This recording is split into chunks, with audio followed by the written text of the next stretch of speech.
কেউ আপনার সমালোচনা করছে, এটা তার যোগ্যতা।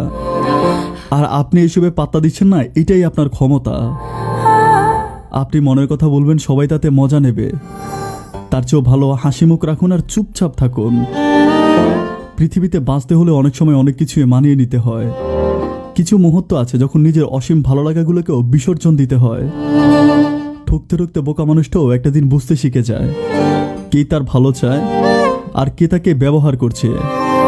পায়ের তলায় মাটি শক্ত হলে কাঁধে হাত রাখা লোকের অভাব হয় না। হাসতে নিজে শিখুন, কাঁদতে সবাই শিখিয়ে দেবে। যেমন জন্ম হবার পর যদি বাচ্চা না কাঁদে, ডক্টর নিজেই চিমটি দেওয়া কান্না করায়। এই পৃথিবীতে সেই হচ্ছে সবচেয়ে বেশি অসহায়, যে নিজের রাগ, অভিমান, কষ্ট কাউকে দেখাতে পারে না, চিৎকার করে কাঁদতেও পারে না। শুধু এক টুকরো হাসির আড়ালে সব লুকিয়ে রাখতে হয়। হারিয়ে যাওয়া সূর্যকে ফিরে পেতে 24 ঘন্টা সময় লাগে, কিন্তু হারিয়ে যাওয়া বিশ্বাস সারা জীবন অপেক্ষা করলেও ফিরে আসে না। যখন কেউ কারোর জন্য কাঁদে সেটা হলো আবেগ, যখন কেউ কাউকে কাঁদায় সেটা হলো প্রতারণা, আর যখন কেউ কাউকে কাঁদিয়ে নিজেও কাঁদে সেটা হলো প্রকৃত ভালোবাসা। কিছু মানুষ হয়তো আপনাকে মূল্য দেবে না, তাই বলে নিজেকে মূল্যহীন মনে করবেন না।